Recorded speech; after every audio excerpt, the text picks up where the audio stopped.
Jeremy Piven would have been here, but he's out preparing for Summerfest. This is Markin Out. Pro Wrestling Talk by Pro Wrestling fans. We marking out, y'all. Follow on Twitter. Pro Wrestling Talk by Pro Wrestling fans. We marking out, y'all. Marking Out. Pro Wrestling Talk by Pro Wrestling fans. We marking out, y'all. Brennan likes fisting. Pro Wrestling Talk by Pro Wrestling fans. We marking out, y'all. We're marking out. Pro Wrestling Talk by Pro Wrestling fans. Welcome to Markin Out, Pro Wrestling Talk by Pro Wrestling fans. This is episode 756. Make sure that you are subscribed and downloading wherever you are listening to podcasts. Give us a 5-star rating to go with that 5-star frog splash. Buy a t-shirt over at prowrestlingtees.com/markinout. Give us a like on Facebook.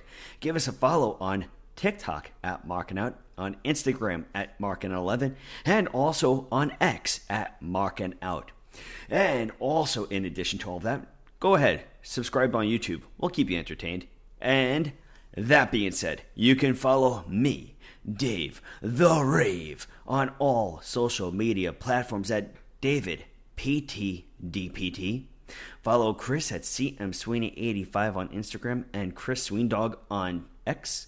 And you can follow Brandon on all social media platforms at BTTG161. That being said, Brandon, how are you? I'm doing awesome as always. How about yourself? I'm doing well. How was your week? It was pretty good. I always go to Cheesecake Factory, so that's not new. But they have new menu items this week. It was National Cheesecake Day, so I went for the new slice, and I didn't expect for there to be other new menu items, so I tried the Peruvian chicken bowl, which comes with black beans, white rice, pickled vegetables. There's salsa in it, plantains, and I thought it was pretty good. I would definitely get that again. I just wish there was like tortillas with it. And then the cheesecake, it's peach with a raspberry drizzle, and I feel like you have to really like the way they prepare the peaches to enjoy that. Peach with the raspberry drizzle sounds pretty, like, unique. It seems like, it sounds like a summer thing. It's going to be a year-round thing. It's like a brand new flavor for them. But I'm not a big peach and dessert guy. And I don't like raspberries either, but I did find myself liking the drizzle, the tartness of the raspberry drizzle more than the peaches itself. So it's not a slice I would get again, but it doesn't sound too good. I think there's going to be a lot of people who enjoy it. Given how popular lemon berry crumble has been, I'm very surprised that wasn't the slice. Lemon berry crumble. Like, why are they trying to, like, do such exotic stuff? Well, that's just, I don't know. That's not exotic. What do you mean? That's cake. Yeah, but they're overcomplicating it by doing drizzling and this and that. Lemon and blueberry goes together. I don't know what that's like. Not a out of the norm sort of thing. Nah. So what else did you order? That was it. I got one meal. I got one piece of cake. Nice. How about your week? My week was pretty good, I feel like I'm still a bit down with everything with Hulk Hogan.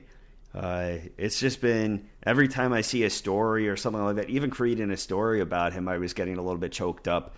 I don't know. I guess Hulk Hogan just had such an impact on my childhood.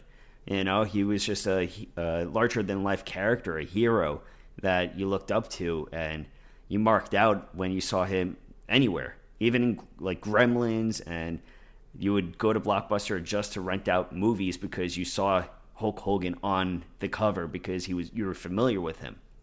So I'm still taking the Hulk Hogan stuff pretty tough, and I feel like there's a lot of other people within the wrestling community who are still gripping onto it. So outside of that, everything else is pretty. They did announce that in Florida it will be Hulk Hogan Day on Saturday. Yeah, The that's flags flown at half staff. Yeah, I'm relieved and happy to hear when they're doing the 10 bell salutes for Hulk Hogan that the crowd isn't a negative reaction, that they're actually paying respects to Hulk Hogan. Yeah, and they did another one on Monday Night Raw. They did one on NXT. On Monday Night Raw, Nick Hogan was there, and so was Eric Bischoff. So it was, I don't want to say nice to see them, but nice to see them. Is that weird to say? No, not at all. It's nice to see that WWE extended the invite to them. You know, I could only assume that they invited Brooke as well, but I don't know. Instagram. I don't know anything about the whatever took place, but it was nice to see Nick and Eric Bischoff there as well. Yeah, just very sad still. It's very weird watching Monday Night Raw and seeing the Real American beer commercials now. Yeah. That's very true.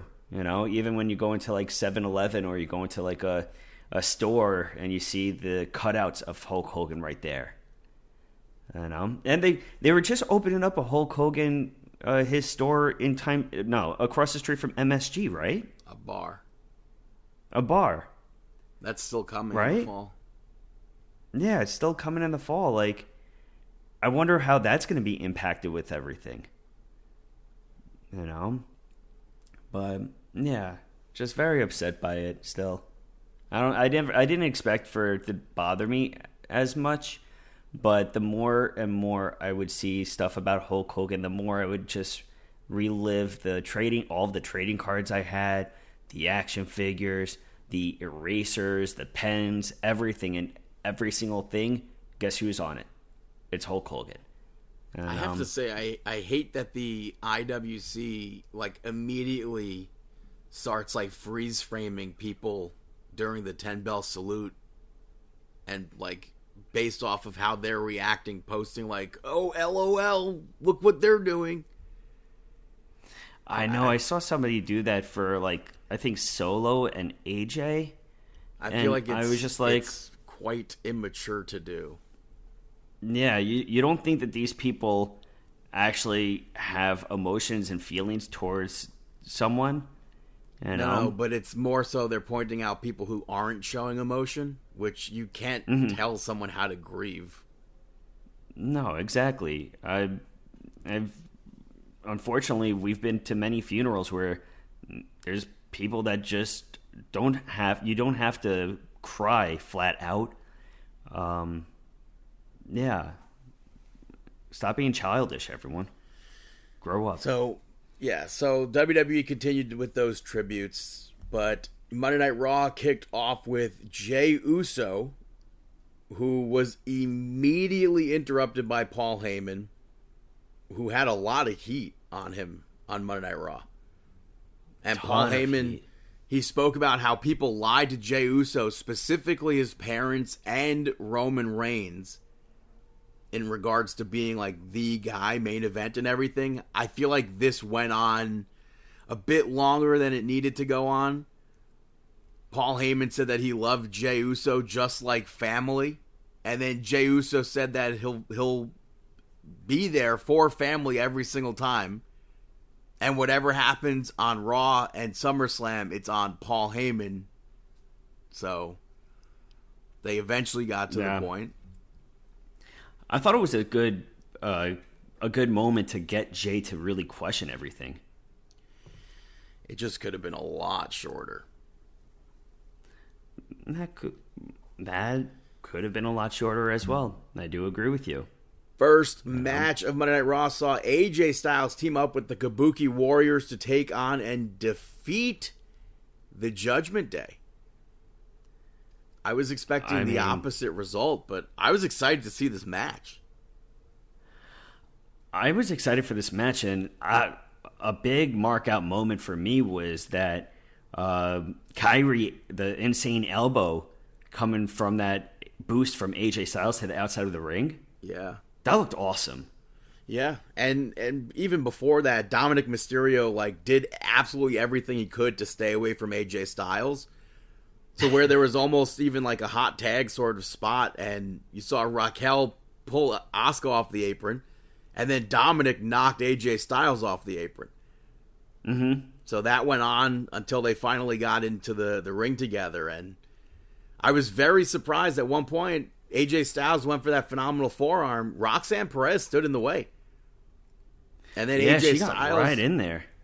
AJ rocked Dom with that Pele kick and then dodged Roxanne Perez. And that's when that Kairi Sane spot happened, which was, I would say, probably, trying to think about the main event, I would say probably, yeah, I'm going to say probably the spot of the night for Monday Night Raw. I think the only thing that comes close to it is the fact, not to jump ahead, but the Bronson Reed spot. But I think the insane elbow, the launch was probably the spot. And then the Braun Breaker double spear spot. We've seen that so many times. I don't know. I'm almost Maybe numb to those spear spots at this point. True. I don't know. AJ Styles hit that phenomenal forearm to get the victory. That leads into SummerSlam. Yeah. Next up, you had Sheamus pick up the victory over Grayson Waller. It was a pretty fast match. I mean, it ended with Sheamus Waller eating that stemmed from kick. an interview earlier with Grayson Waller, with Sheamus, I mean, and Grayson Waller interrupted that interview, and then he was kind of egged on by the New Day. But by the time that ended and Grayson Waller was like, yeah, I'll fight you, they were like nowhere to be found. So I thought that was really funny. I did expect for New Day to show up during the match.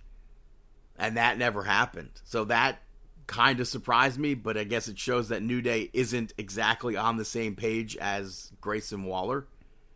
Mm-hmm. And it was, in fact, Rusev who showed up.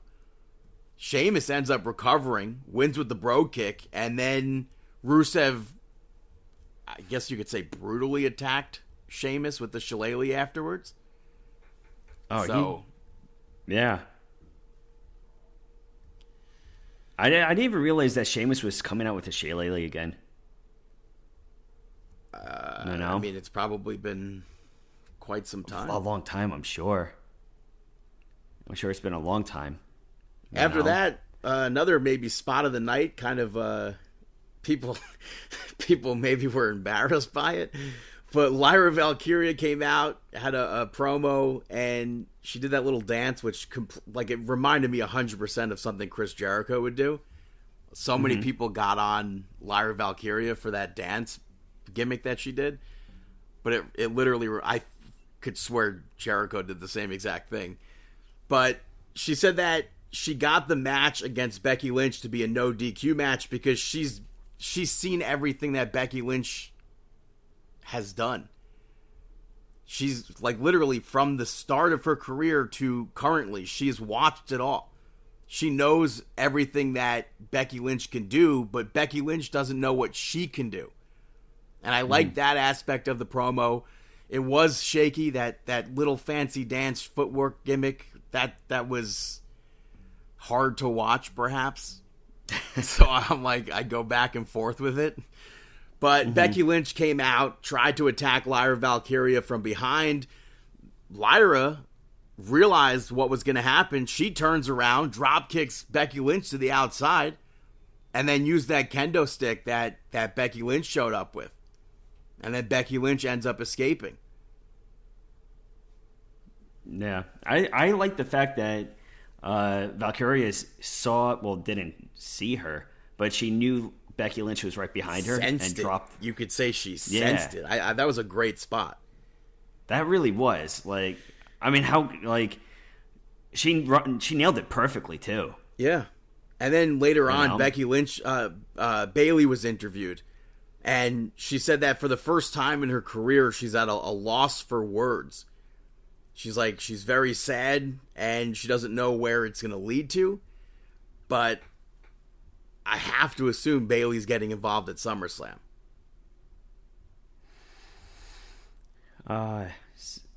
I would agree. Potential triple threat still. No, what do you mean? SummerSlam's tomorrow.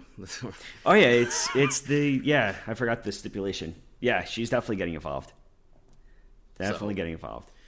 After that, we Next saw up, Nikki Bella, Io Sky, Stephanie Vaquer, and Rhea Ripley pick up the victory over Naomi, Chelsea Green, and the Secret Hervis, which was a highly spoken about match in the IWC this week because the IWC doesn't know the difference between a random all-star match tag, $800,000 tag match, and matches that have storylines to them.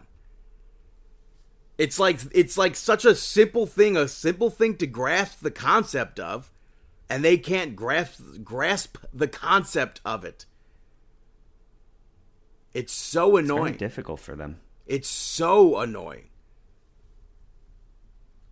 But I liked this match. It had storyline to it. Everything that happened in this match made sense. The fact that it was a match in itself made sense.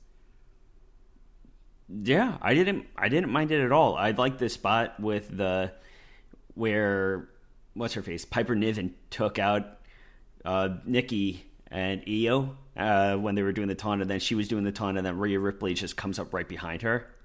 Yeah. And then I like the spot where Chelsea got involved with trying to go face to face with Rhea, but instant regret.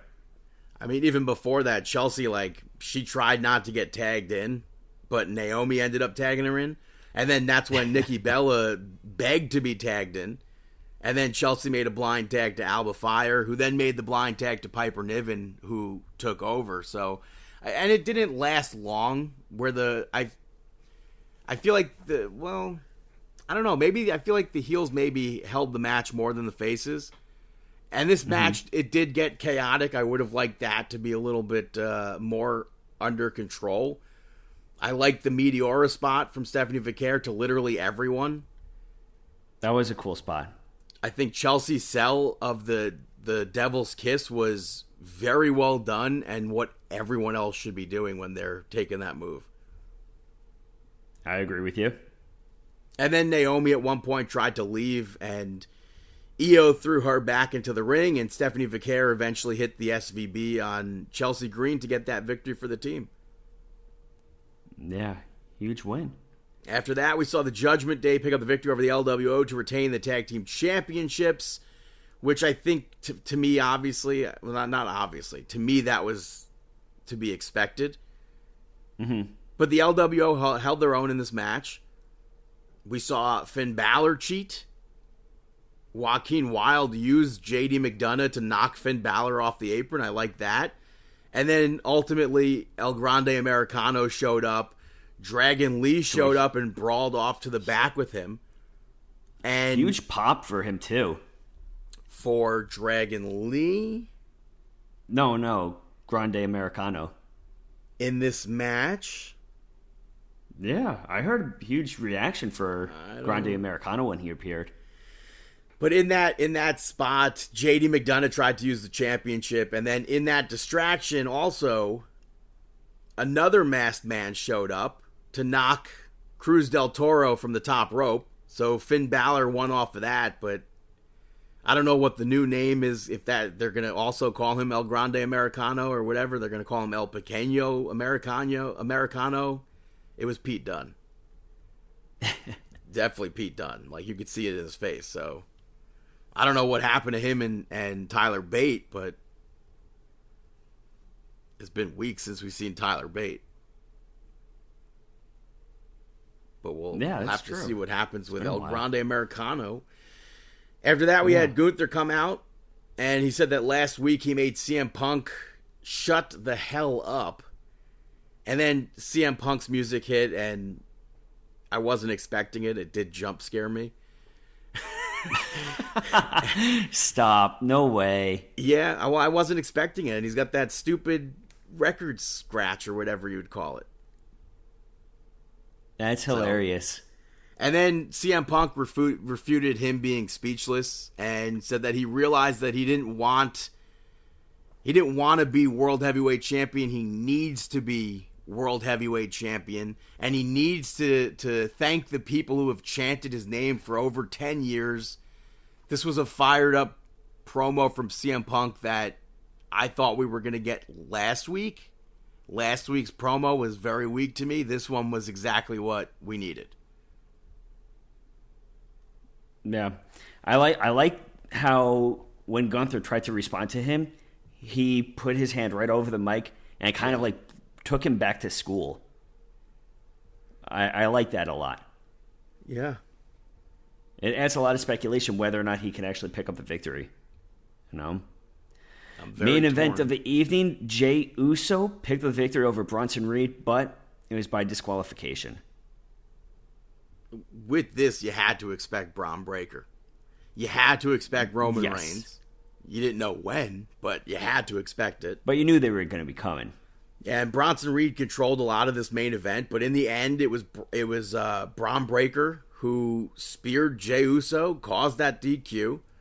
They beat him down until Roman Reigns, I guess, in quotes, tried to make the save. I should say, not in quotes. He tried to make the save. Also, while Roman Reigns when Roman was coming down to make the save, he didn't like urgently run down or anything, but Braun Breaker, God bless Braun Breaker, still continuing the attack on Jey Uso. Not something we see in pro wrestling all the time. But I know, it's always, yeah, I agree. Bronson I'm glad Reed, that they did. Braun Breaker got the upper hand, big time got the upper hand. And Braun Breaker said again to Roman Reigns that this is his ring. And like you said, that he speared Roman Reigns and Jey Uso through the barricade, same exact time, and then Bronson Reed robbed Roman Reigns of his Jordans. It's a big no-no. I thought that was awesome. Yeah. But now what? Does he wear Roman's shoes at SummerSlam? How does that work? What do they do now with that? Well, apparently that's like something from jail. And I guess in jail, when you take somebody's shoes, that pretty much is symbolic that you own them. So I never knew that. So that adds even more factor to it. I think they have to win at SummerSlam. I don't know if necessarily we're going to see that based off of how Monday Night Raw ended. They as in the New Dangerous Alliance. I agree with you. Big time. Moving over to NXT, it opened up with Jada Parker picking up the victory over Jasmine Nix. I liked the modified Moodalock that Jasmine Nix did. Not much took place in the match. It was one of those like, no way is Jada Parker losing this sort of deals. Mm-hmm. So it was, I mean, we'll put a pin in that. You had Tavion Heights pick up the victory over Charlie Dempsey with a Joe Hendry tease. That was puzzling. The match I thought was very entertaining. This was my favorite match of the night.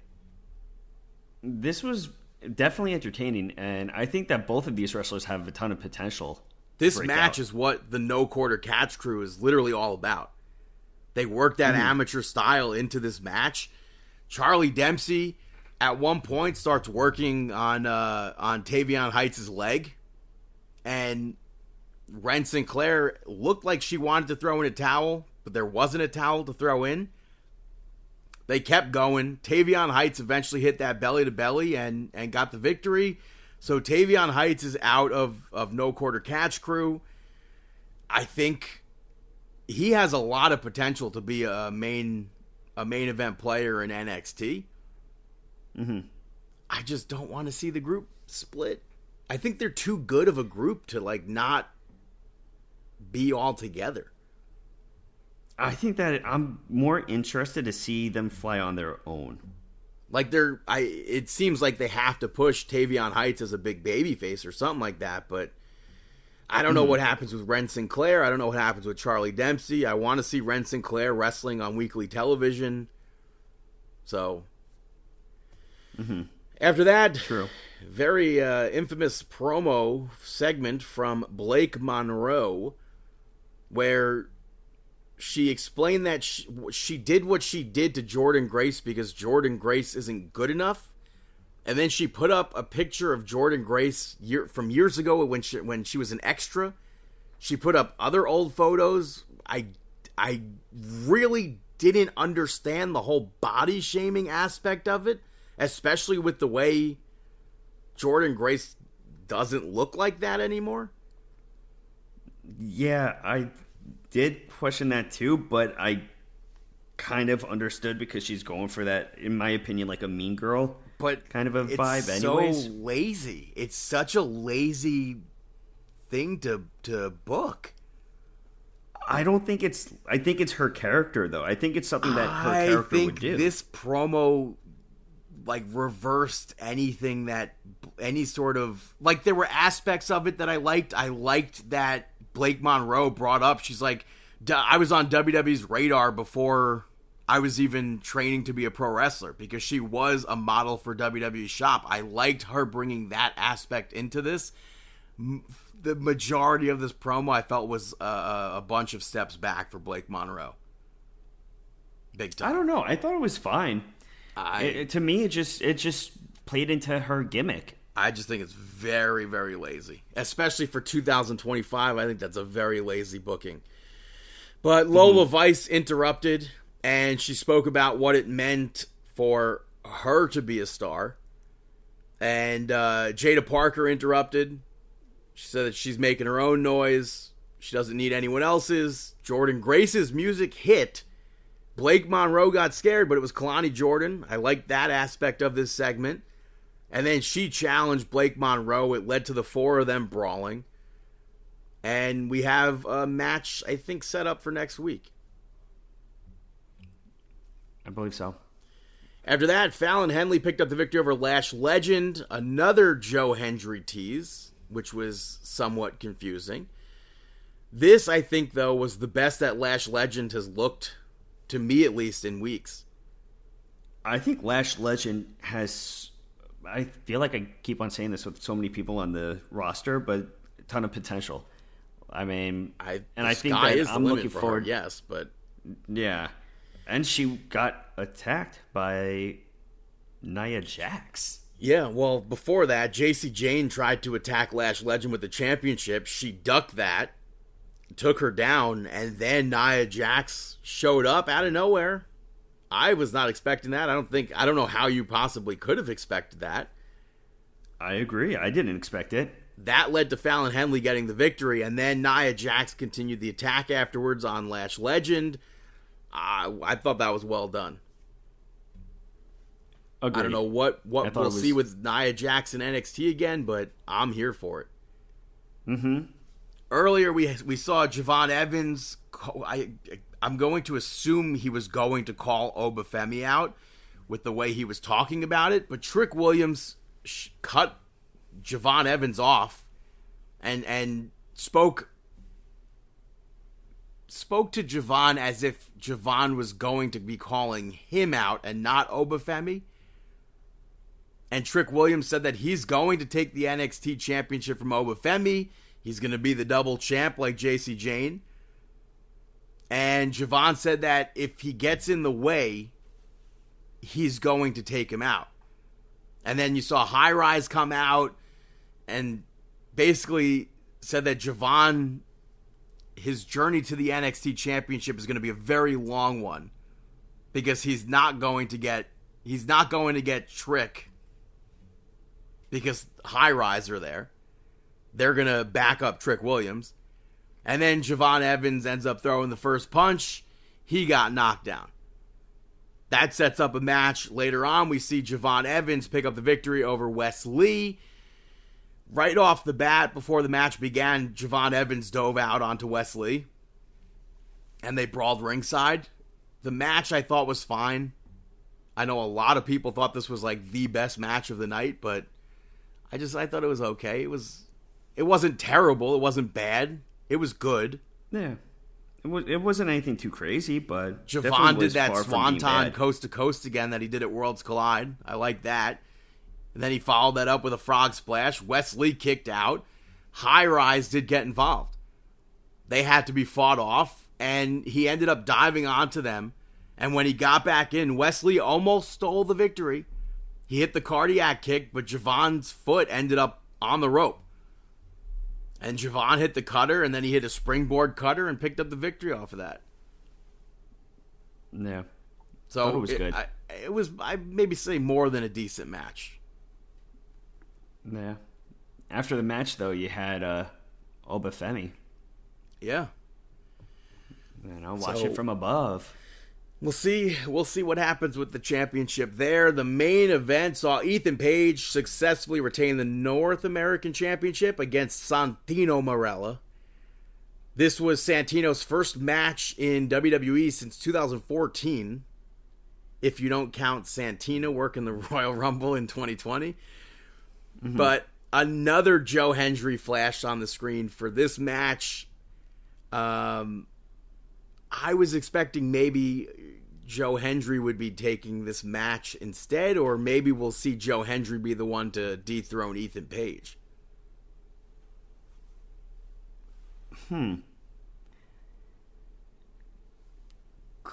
I think that's very possible. Santino, I don't want to take anything away from Santino in this match. A lot of people were like, oh, this sucks, but I thought this was an exciting match. I think Santino, the near falls at the beginning of the match were great. And again, with no offense to Santino Marella, I think it's pretty crazy to say in 2025 that this was an exciting main event. Yeah, I think that it was totally fine. I don't think there's any reason for it not to. Santino went for the Cobra at one point. Ethan Page thumbed his eyes, hit the twist of fate, and got the victory off of that. And then also used the referee for that interference. And I kept waiting for Joe Hendry. I thought he was for sure coming out after the match, and that didn't happen. They cut to the back. It was Tony D'Angelo at a restaurant. He looked over his shoulder. A shadow appeared. Like this, if you're watching The Sopranos right now, I don't know, should I say spoiler alert? Yeah. It ended like The Sopranos. So, what it means for Tony D'Angelo, who knows? I don't know if we're going to see him never appear on NXT again for now. Maybe he's going up to the main roster. Maybe somebody was there to team up with Tony. I have no idea. Yeah, we don't know, but we're definitely going to be finding out. So that is NXT. Moving over to SmackDown. It opened up in Newark, New Jersey with John Cena at The Rock one last time. And before he could speak, Cody Rhodes came out. And John Cena ran down everything that Cody Rhodes did to him and then thanked him. And he said that he needed it. And John Cena said that he wants to leave WWE with that WWE Championship, but it's not because he wants to ruin wrestling. He does not want to ruin wrestling. He doesn't want to be forgotten. It didn't sound sincere, but I guess this was his I want my country back speech. Cody grabbed a real American beer and they toasted. I think it was interesting in John Cena's speech that he said people who were supposed to be in his corner left him high and dry. I guess that's alluding to The Rock and Travis Scott. We'll see what that means on Sunday at SummerSlam. Yeah, Julia picked up the victory over Zelina Vega to retain the U.S. Championship. Nice to see Julia back wrestling. They had some good back and forth action in this match. I like that submission that Julia did. I was actually shocked when Zelina Vega kicked out of that Northern Lights bomb. I was absolutely shocked. And I think that added to the excitement of this match. Zelina Vega eventually goes for a moonsault, which Julia gets her knees up from. And she hit another Northern Lights bomb to get that victory. I hope they continue with Julia like this. Fans were chanting, "This is awesome." Give us more matches like that with Julia on SmackDown every single week.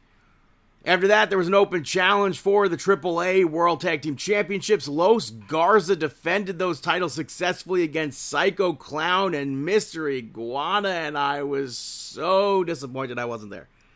I had a feeling that's who it was going to be. I really, really wish I was there. I'm just such a mark for Lucha Libre. I'm a big fan of Psycho Clown.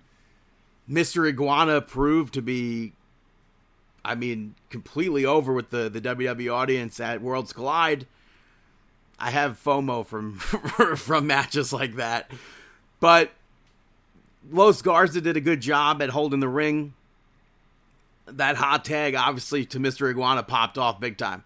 And I like that even though he, at one point, he lost his balance on that move he was doing, instead of going back to repeat that move, he just did a Hurricane Rana. And I like this match. I didn't think Los Garza would lose those titles, but it was really cool to see the AAA Tag Team Championships defended on SmackDown. I have to assume that was definitely the first time ever, so that's pretty cool. Damian Priest picked up the victory over Aleister Black via disqualification. This was an entertaining match. That pounce over the commentary table to Aleister Black, I thought was crazy. And I wasn't keen on them fighting outside the ring, but I'm glad that it ended in a disqualification when Aleister Black threw a chair at Damian Priest. Some fans were chanting for R-Truth. I was expecting to see R-Truth. I was surprised that we didn't see R-Truth in that segment. Yet Tala Tonga pick up the victory over Jimmy Uso. There was a cage hanging above the ring. Kathy Kelly had asked Solo earlier if he did that. He goes, "What am I, ring crew?" Which I thought was funny. Their interaction I thought was really funny. But Tala Tonga controlled most of this match, which I think rightfully so. And in the end, he caught Jimmy Uso. When Jimmy was going for an Uso splash, he stuck up his hand, caught him, hit that choke slam, got that victory. And then Solo had the rest of the MFTs run down to attack Jimmy. The cage started to lower down. Jacob Fatu ran in just before the cage could be completely lowered. And he ends up taking the MFTs out. Solo and Tala Tonga escaped. I'm very, very torn on SummerSlam between who's winning on that. But again, we'll see. To close SmackDown this week, you had Logan Paul and Drew McIntyre. Earlier in the night, they showed footage of Logan Paul interrupting a training session with Jelly Roll. And then he and Drew McIntyre ended up taking Jelly Roll out. So Logan Paul's out there with Drew McIntyre, cutting the same basic promo that we've heard from Logan Paul as of late. And then Jelly Roll pulled up. Randy Orton was with him. And Nick Aldis tried to stop it, but they just kept walking. It led to a big pull-apart brawl. And Randy Orton took out security. Jelly Roll took out security. It's not a segment that I would have thought would close SmackDown. It was an interesting placement for that, but I mean, Jelly Roll's a big star, so I guess that's why they close with that. But that's SmackDown. Going to do predictions for WWE SummerSlam live from MetLife Stadium. 2 nights. Wish we were going. Maybe they'll add another match. We're doing this before SmackDown. Maybe they're not. I thought for sure they would add that match. Who knows? But we'll just run down the card, I guess, as Wikipedia has it, to do predictions. I'm good by that. Tiffany Stratton defending the WWE Women's Championship against Jade Cargill. The biggest factor was Naomi cashing in. That's no longer a factor. I really do hope Tiffany Stratton retains. I'm gonna. You know what? I'm gonna go with Jade. We have a tag team match. Randy Orton and Jelly Roll picking up the victory, perhaps, against Drew McIntyre and Logan Paul. I don't know. This is a tough one to call. I can't really see Jelly Roll losing this match. Yeah, I can't see that either. There's rumors that he'll most likely be doing more than just this match. He was at NXT studying, literally just watching from the crowd studying. So I think that's really awesome that he's putting in all the effort. Like I said the other week, he moved to Orlando to literally go train at the Performance Center. Yeah. I'm going Randy Orton Jelly Roll. I agree with you. I'm going with that one too. World Heavyweight Championship on the line. Gunther, the champion, defended the championship against CM Punk. Last time CM Punk was there, WrestleMania 29, April 2013. Lost to The Undertaker. Gunther just also won back the championship. Still feel like CM Punk should have beaten The Undertaker there. But yeah, that's why this is a tough one to call. He just won it in June against Jey Uso. It's a very, very tough call. I think I'm going Gunther. I think people. Oh no, people are not expecting that. What? Well, so there's that whole thing with I guess for night one it wouldn't make sense, but Seth Rollins' injury that people don't know if it's an actual injury or not. I'm still keeping to my original thought. And you're saying Gunther? I'm going Gunther. Punk? Yeah, I'm going to say Gunther retains. Yeah. Next up, you have for the tag team titles, the women's tag team titles, Judgment Day taking on and defending against Charlotte Flair and Alexa Bliss. I'm going to go with Charlotte Flair and Alexa Bliss. I really like the fact that the Judgment Day have all those championships right now, but I really like this version of Charlotte Flair. I like her teaming up with Alexa Bliss. I want them to win the tag team championship, so I'm going to say Alexa Bliss and Charlotte Flair. Yeah, agreed. Tag team match, Roman Reigns. That's got to be the main event. Roman Reigns, Jey Uso. By the way, very, very disappointed when they announced the match, or not the match order, the match cards, and Naomi, Rhea Ripley, and Io Sky ended up on Night Freaking 2. Something big has to come from this. I'm going to skip this for now. I'm just going to go to Sami Zayn versus Karrion Kross. If Karrion Kross wins, Sami Zayn has to say Kross was right. If Sami Zayn wins, Kross must say that he was wrong. I'm going to go with Karrion Kross. There's rumors that his contract is coming up, and there's not been any sort of talk between a renewal of a contract with him. I really hope it's Karrion Kross winning this. I really hope we see the Righteous show up at SummerSlam and help Karrion Kross win this match. I think that's what... I didn't think about the Righteous, but I'm going Karrion Kross. My fingers are... No pun intended, my fingers are crossed for Karrion Kross. Main event, Roman Reigns, Jey Uso, the Bloodline, picking up the victory. No. Over Braun Breaker and Bronson Reed? What's going on there? It's a tough match to call. Like I said before, both said it before. Reed. They need it. They need to win. Bronson Reed, Braun Breaker need to win this match. Mm-hmm. It's very difficult to see that happening, given who's in the main event, but I'm going to say Bronson Reed, Braun Breaker. Needs to happen. I agree. I'm going Bronson Reed and Braun Breaker as the winners. We'll work our way up for night 2. The biggest TLC match in WWE history for the WWE Tag Team Championships. You have the Wyatt Six defending the titles against Andrade and Rey Fenix, DIY, Fraxium, Motor City Machine Guns, and the Street Profits. I really wish I could see this match live in person. I can't even imagine the spots they're going to be doing. It's going to be a ton of fun. Ton of fun. I thought you were going to say tons of funk, and I was going to say that's the wrong team. I would like to see the Wyatt Six retain, but do they necessarily need to have the titles? No. Like, they just won the tag team championships, and I hate hot potato, but if they could have this where they don't, it's not like they're directly losing. Mm-hmm. So if they could do that, and then the next team that wins the championships has like a lengthy run, I'm for that. I'm going to pick Andrade and Rey Fenix.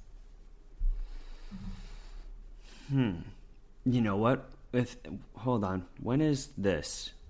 Because I kind of feel like... You know what? Yes. I'm agreeing with you. I'm going Andrade and Rey Fenix. When is this? So I was looking at the date for that Triple Mania. No. Taking place. And that's something else that by this time tomorrow, there's going to be some sort of surprise factor because that AAA tag team championships are on the line. Exactly. I think that we could see something crossing over. So I'm going to go with them. Let's move over to the IC Championship on the line. Dominic Mysterio, Dirty Dom, taking on AJ Styles. I would like to see you run for AJ Styles. It's got to be Dominic Mysterio with the way that AJ Styles just won, I think. But okay, ready? Is there any significance to if AJ Styles wins this?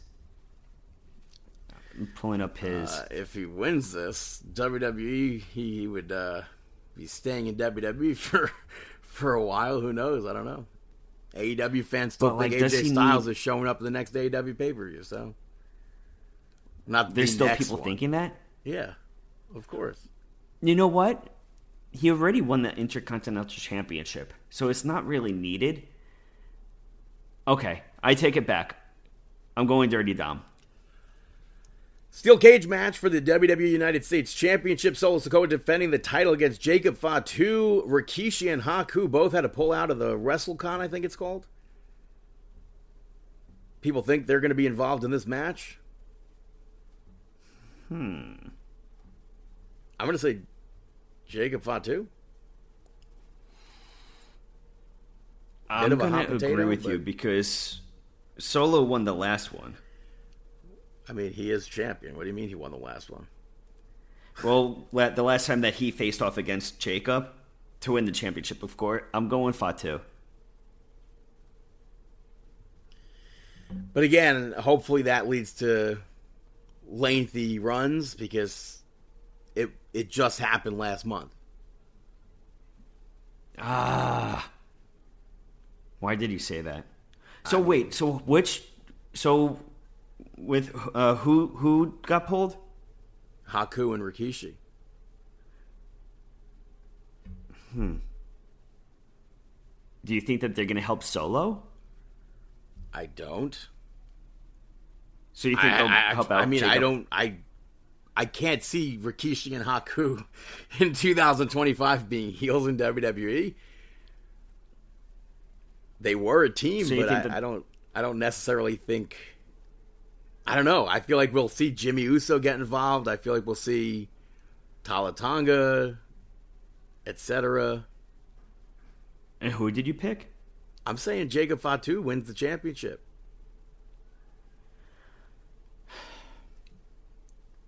He's too hot right now. I agree with you. I'm going Fatu.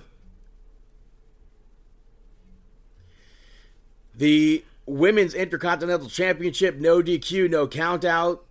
Last chance for Lyra Valkyria. I'm going to say Lyra Valkyria beats Becky Lynch to become the Intercontinental Champion. That's a huge stage for her. The last chance. How do you not go for it? I think, hopefully we see Bayley help her. And then what? Bayley versus Becky Lynch? I don't know. I'd agree with you. I could see Lyra Valkyria pick up the victory.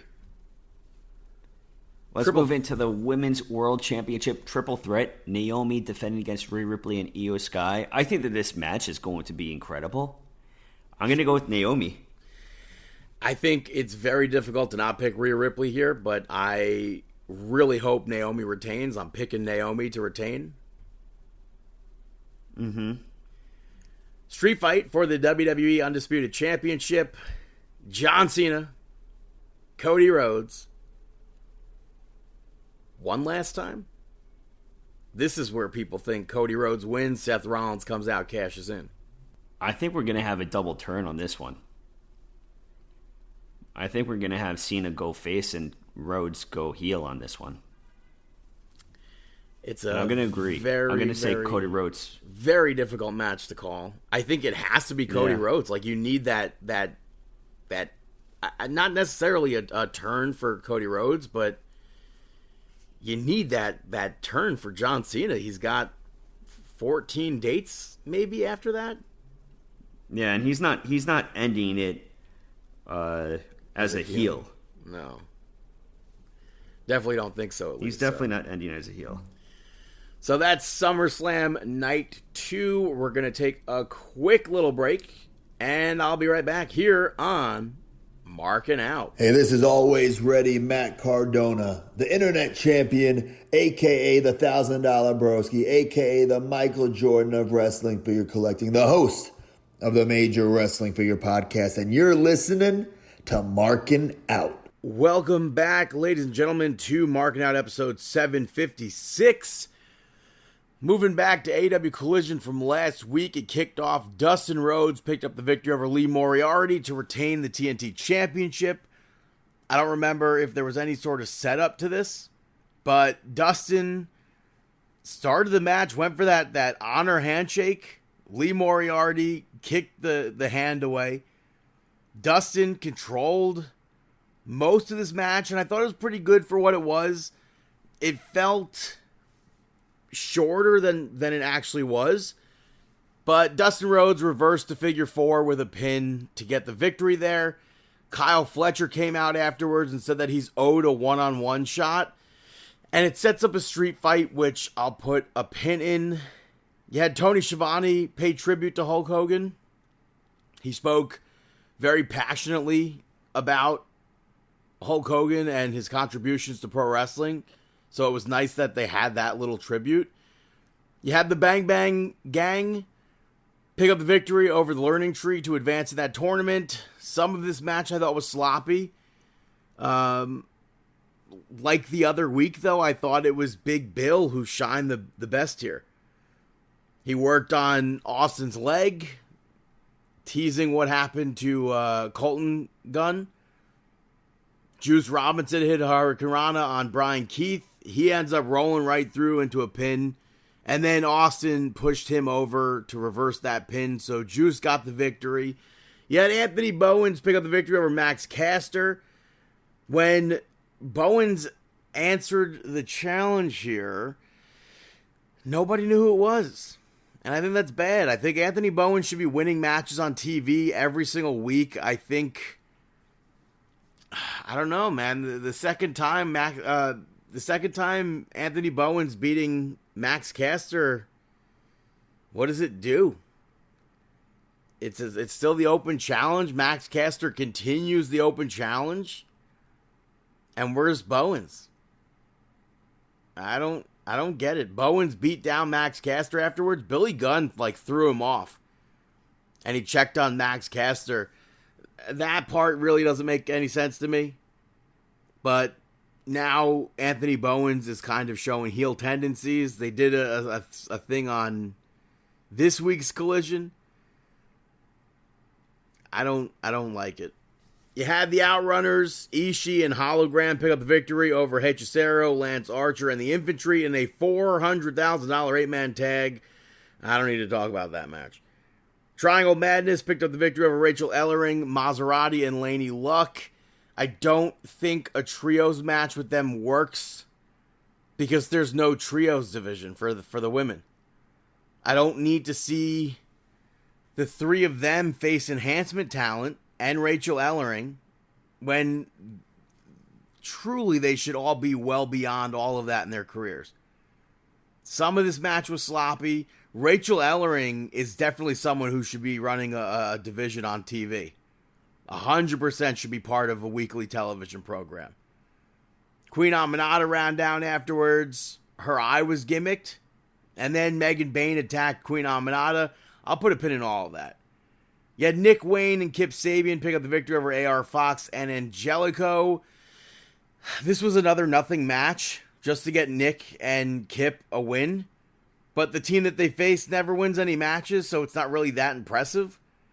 It was nice to see Kip Sabian wrestling again. It's been months. You had Athena pick up the victory over Alex Windsor to retain the championship. This was a good main event. Certainly the best match on the show. The only thing that I didn't like about this was when Alex Windsor reversed the Koji clutch. It was into I guess it was supposed to be a pin. The referee, her shoulders weren't down. Athena's shoulders were up. So the referee refused to count. And then when he realized that Athena's shoulders weren't going to be going down onto the mat, he counted regardless. I hated that. I liked the Blue Thunder Bomb Alex Windsor did to get Athena off the middle rope. Billy Starks got involved. Athena was able to take all over after that and eventually hit the Eclipse to pick up the victory. They continued the attack after the match. Toni Storm ran down, took them out. And then Toni Storm locked Athena in the crossface chicken wing, but Billy Starks clocked her with that contract. She went for the Eclipse, but Alex Windsor got back into it and they all brawled. On AEW Dynamite, you had the Young Bucks pick up the victory over the Outrunners to advance in that tournament. Like I said the other week, this broke version of the Young Bucks gimmick to me is boring. It got old the minute it debuted. The only way for me that this gimmick works is if they lose, and that's not happening. I can't watch a match when the referee has not a care in the world for the rules. All of that gets rolled into this giant ball of I do not care about this. The referee also got involved at one point to where it almost led to the end of the match. Not for me. And then Okada came out afterwards, attacked the Outrunners. Swerve took his time getting to the ring to make the save. Lucky the Outrunners came back, and the three of them took turns on Okada. On Collision, they then set up Forbidden Door between Swerve and Okada. You had Christian come out. He basically said that Nick Wayne and Kip Sabian haven't earned the right to question him and didn't think that they were competent to execute his plan. Long story short, Christian's disowning them. Shayna Wayne came out. Kip tried to attack Christian from behind, and then Nick actually did attack Christian. They did probably one of the absolute, not probably one of, they did the absolute worst concerto I've ever seen. In 25 years of concertos, there hasn't been one that looked that bad. And people were like, oh, well, what'd you expect for them to actually hit them and get brain damage? No. What do I expect when I watch wrestling is for it to look real. Not that it is real, for it to look real. That's what everybody watches pro wrestling for. And that looked awful.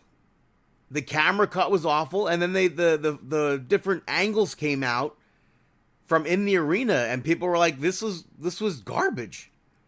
And then you have those defenders like, well, what do you want them to do?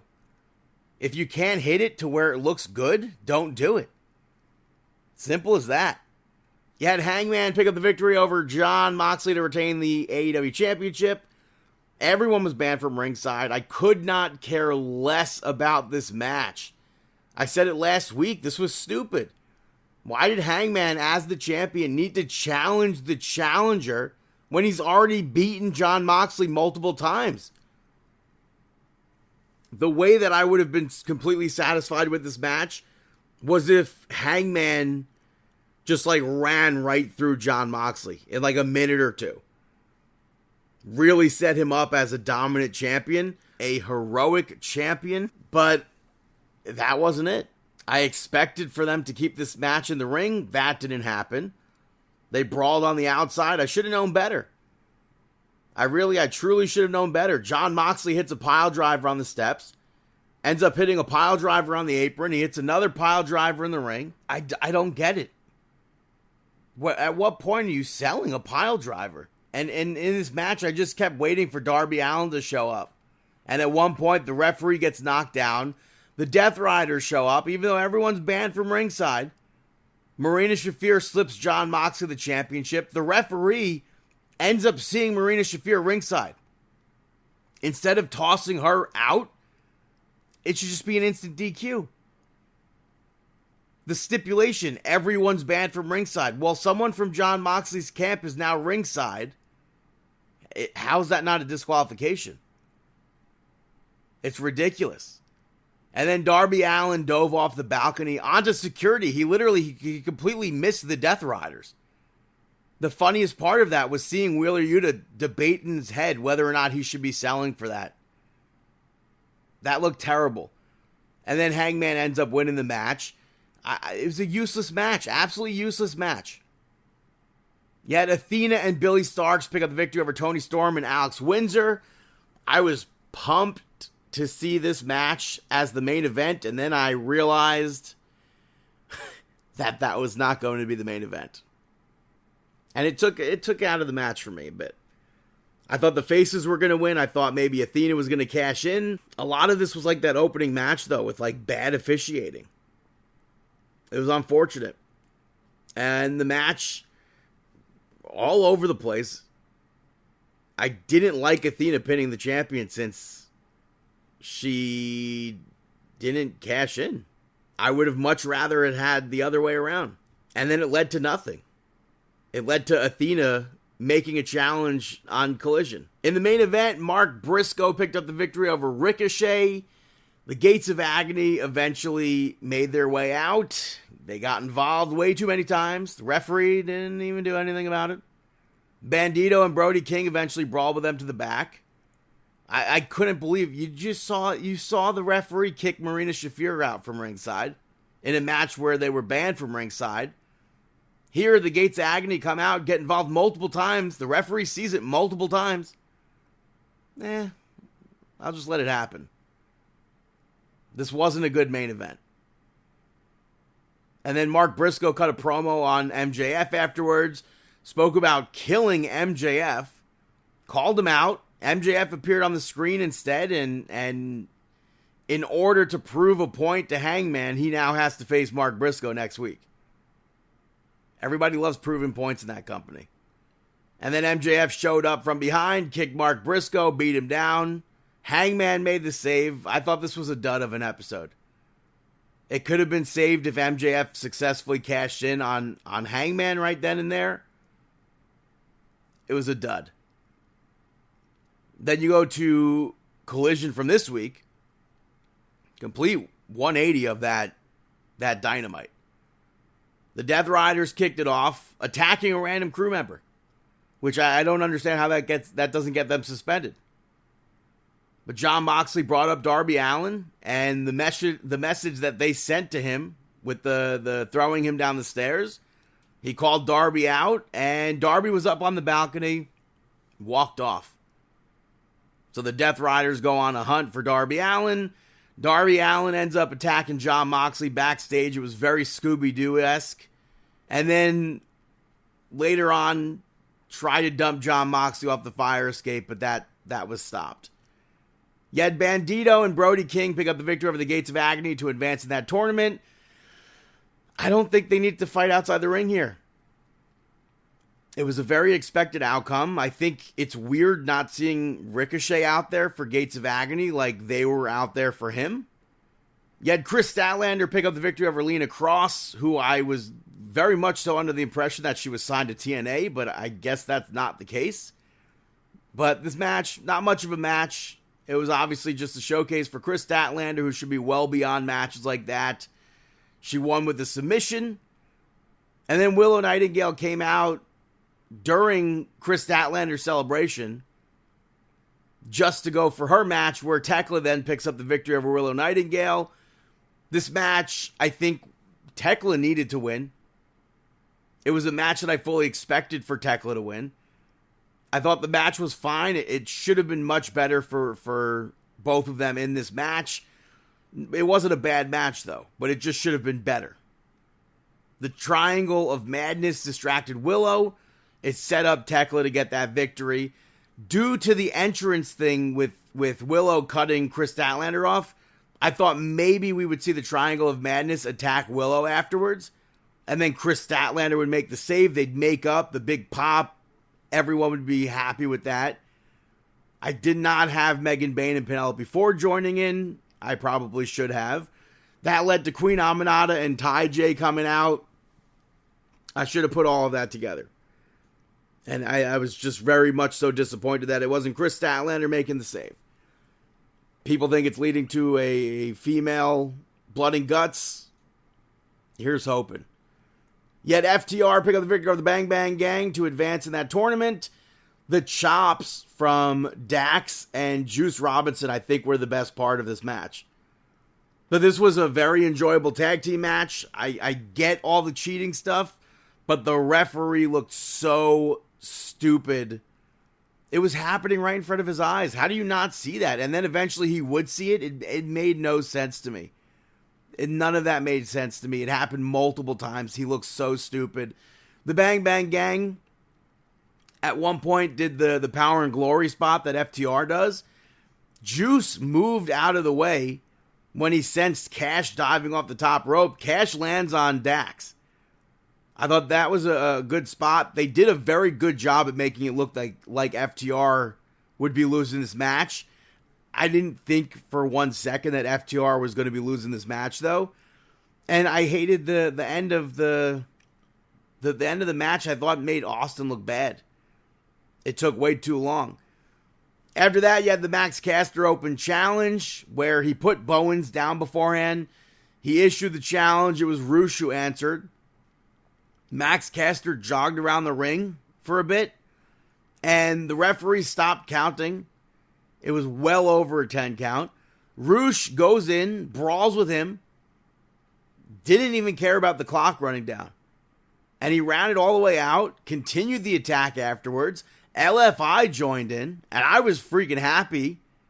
And then you had Jet Speed and AR Fox unfortunately run down to try to make a save. I just wanted to see LFI do LFI stuff to Max Caster and be that dominant team. They had to take off. I hated that part. I just want LFI to be LFI. I keep saying that every single week. You had Sky Flight pick up the victory over Shane Taylor Promotions. Scorpio Sky's almost like dead in the water here. This was a nothing match against a nothing team. It does nothing for anybody here. You had the main event. Kyle Fletcher unfortunately picked up the victory over Dustin Rhodes in a Chicago street fight to become the new TNT champion. Dustin Rhodes somehow came out to his WCW theme. I would have sworn that WWE owned that, but I guess not. That was very interesting. This got bloody super fast. Dustin, at one point, did a Canadian Destroyer off the top rope and put Kyle Fletcher through a table, and Kyle Fletcher kicks out of that. To me, that's ridiculous that that's not the ending of the match. Dustin then takes out a glove with thumbtacks on it. He hits the Iron Claw, and Kyle Fletcher low blows him. I thought the Shattered Dream spot with the thumbtacks was great. Don ends up giving Kyle Fletcher a screwdriver. He held onto Dustin Rhodes while Kyle Fletcher drove the screwdriver into Dustin's knee. And then when the screwdriver got taken out to act as if it was actually stuck in his knee, no signs of blood or anything on it. So I thought that was a goofy spot. And then it led to Fletcher winning. And I hate that Kyle Fletcher won. He continued the attack afterwards. I don't know if that means Dustin Rhodes is retiring or what, but it seems like he's going to be off TV. He still has those titles in ROH, I think. I don't know what they're going to do there. But I would have liked a lengthy TNT championship run from Dustin Rhodes here. That other defense was nothing. He should have had a very much so longer defense. It was been, 3 weeks or so? That's unfortunate. I was really hoping for Dustin Rhodes to retain that title. But that was AEW Collision. Hey, Brandon. Got any shout-outs? This is Yoda, and listening to Brandon's shout-outs you are. Happy Gilmore 2 gets the first shout-out. After 29 years, there is finally a sequel on Netflix. You have Adam Sandler, Julie Bowen, Christopher McDonald, Kevin Nealon, Ben Stiller, all reprise their roles. You have new additions like Bad Bunny. Sonny Sandler, I thought was great in this as well. Sadie is also in it, but there are tons of other big names in this movie. Wrestling-wise, outside of Bad Bunny, we knew MJF was in this. He plays a Gilmore son. Becky Lynch and Nikki Bella are all also in this. I feel so bad for Nikki Bella because all her lines and I guess the other people in the scenes that she was with were cut. and most people don't even realize that it's her in the movie as Becky Lynch's caddy.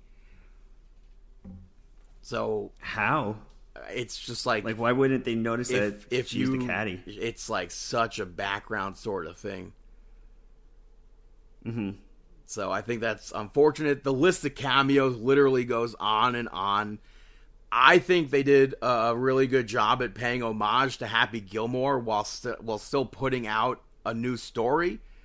I would have liked for there to be more meat to the new characters, because sometimes it felt more like a Happy Gilmore 1.5 rather than a Happy Gilmore 2, if that makes sense. But overall, I enjoyed it. I know it's getting a lot of mixed reviews. It broke records for Netflix. I'm satisfied with this movie. I understand if people aren't, but I would say check it out. I don't know. I started watching it, and the first part of the movie, I was like, okay, this is going to be a struggle. It was quite shocking. It was. My next shout out goes to Billy Joel and So It Goes, which is a new 2-part documentary out on HBO. You can watch it on HBO. You can watch it on HBO Max. Obviously, it's about Billy Joel. I knew most of his story, but there was no way I wasn't watching this. And I would hope that even if you're not a fan of his, or you don't know him and you do watch it, it draws you in, because I thought this was a well done documentary. I saw one publication call it disappointingly underwhelming, and I don't think that's the case to me. It was a combined, I think it was like 5 hours long, and I still think it could have been longer. But like I said, it's out on HBO Max. If you're a fan of Billy Joel, I'm sure you already watched it. So, like, there were parts, I feel like they skipped over. I feel like they didn't sell him being Dodger in Oliver and Company. Like that wasn't brought up at all. And I feel like the way that they were talking about the 90s, that should have been brought up, because I feel like that's a big thing to be part of a Disney movie like that. Mm-hmm. And then I feel like they kind of just like glossed over his big return to MSG. Like the residency, like they spoke about the residency, but I feel like we should have had more meat to it there. But like I said, check it out. My final shout out goes to South Park, which is back for a brand new season. Only one episode so far. I don't like the fact that it's not on every week, but I think they knocked it out of the park so far. I had tears in my eyes the whole episode.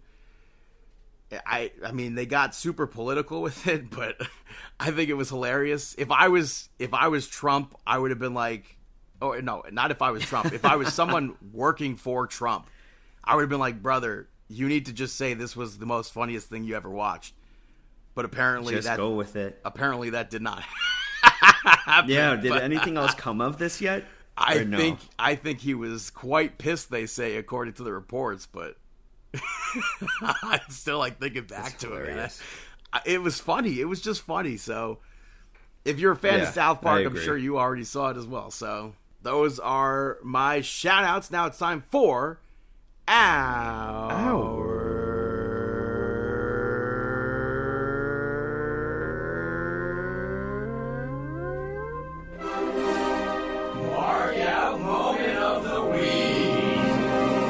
That is right, our mark out moment of the week.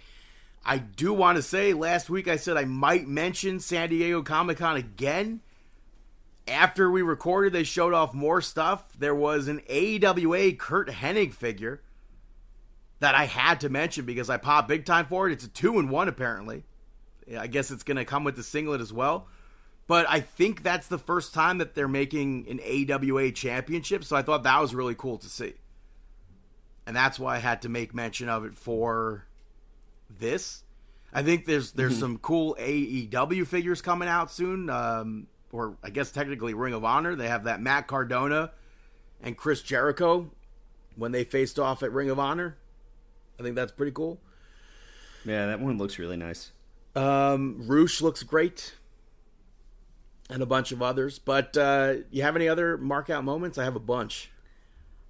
I have a ton. I mean, I marked for the announcement of the Fatal 4-Way with AAA.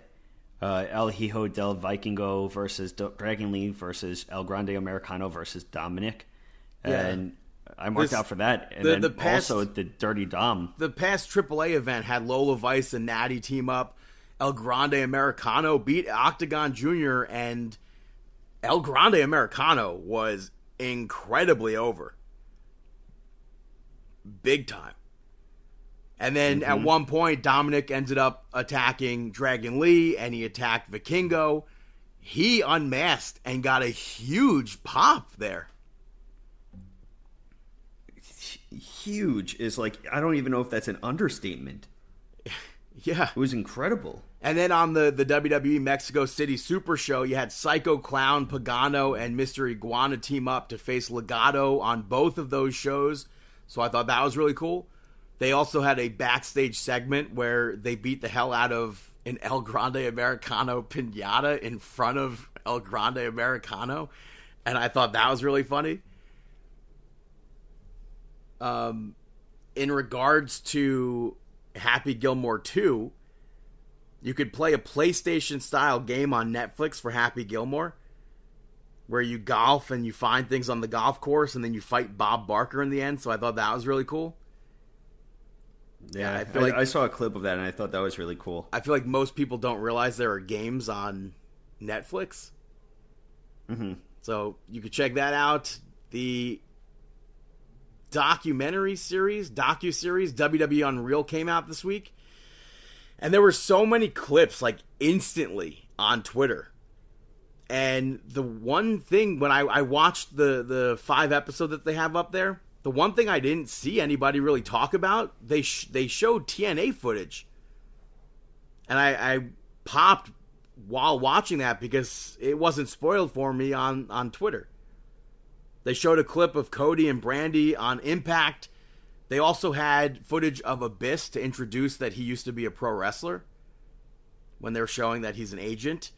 There was also another scene that I marked out for where they were following Chelsea Green in her closet, and then on the other side of the closet, you got Matt Cardona's gear. So I thought it was cool that we had Matt Cardona, even though it wasn't Matt Cardona, we had his gear on a WWE product. I mean, we kind of had an yeah, appearance.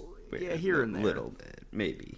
So I thought that was cool. But so many people are crying out that kayfabe is dead, which is just like... I mean, it's been dead for years now. And the show, if you ask for my best judgment, I would say this show is not real. It's presented like a documentary, but I think it's still a scripted TV show. And it doesn't, to me, it doesn't break any more kayfabe than we've seen from WWE in the past. The only real difference is that we see the writer's room now. I'm glad that you said that because I actually agree with you. Like, for a long time, when it first, it didn't even occur to me. And then I overheard, I think it was like Bully Ray or something like that, and he brought up the potential of what if this is actually part of it. And I was just like, holy crap. That would be genius. I mean, that kind of goes alongside with how I brought up about the Seth Rollins being a work. Wait, if what was part of it? If the show itself was a work. Oh. And also, like if you've watched any sort of WWE documentary at all, it's that. It's just presented in a refreshing way. Yeah, like, what if they're just pulling back the curtain just enough? I don't think it's a what if. To get I think that's what they're doing. And the coolest thing that I'm not seeing anybody talk about, all over TikTok, you have people who are not WWE fans, not even fans of pro wrestling, for whatever. I don't know why they're watching this, but they're watching it, and they're like, oh my God, this is hooking me. And I'm watching it. I've seen multiple TikToks where people are like, I'm watching this series on Netflix. I'm starting to think maybe I could be a pro wrestler. it's doing its job. Yeah, I agree with you.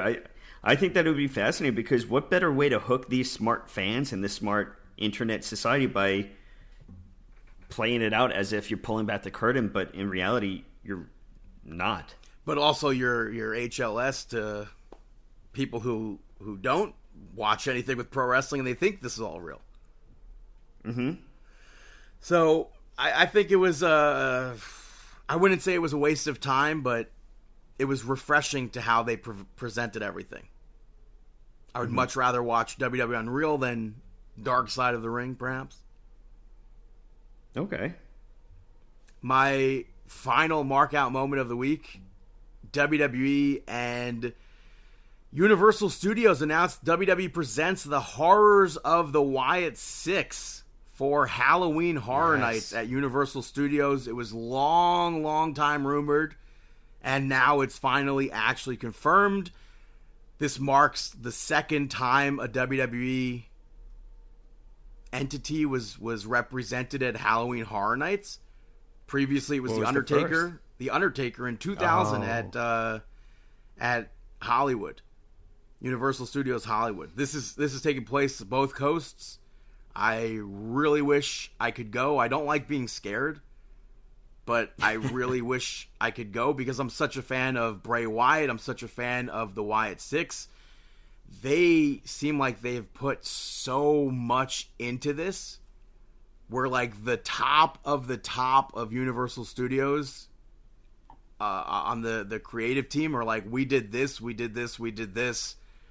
I think they said something like there's like a new video feature to it. They filmed so many hours of footage for this. So it seems like they're going to do everything right. When this was first rumored back in January, you had so many people saying, oh, pro wrestling sucks. Why is this going to be a house? How does that fit with this? Blah, blah, blah. I'm not seeing as much of that right now. It seems more so like people are it's like a positive reaction. There are still negative comments where they just don't get it. So I do hope that even if you aren't a fan of WWE or pro wrestling at all, and you're going to Halloween Horror Nights and you experience this, that you enjoy it. Go to it with a very open mind. I see some people that have gone to Halloween Horror Nights be like, listen, if wrestling's not your thing, just look at it as an original house.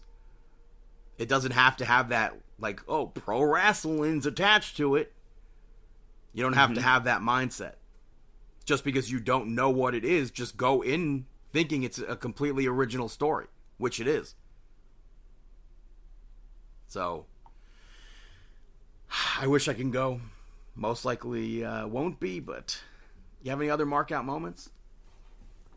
No, you hit all of them. Well, that is the mark out moments of the week, and that is episode 756. Thank you so much for tuning in. You could follow us on Twitter at Markin Out, at BTTG161, Chris Sweendog, CM Sweeney85 on Instagram, David PTDPT on all platforms, Facebook.com/Markin Out, YouTube and Instagram at Markin Out 11.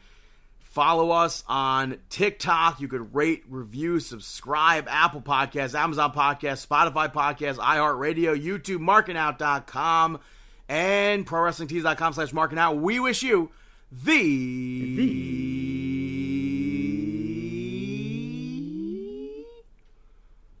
best of luck. In your future endeavors. Have a fantastic week. Oh!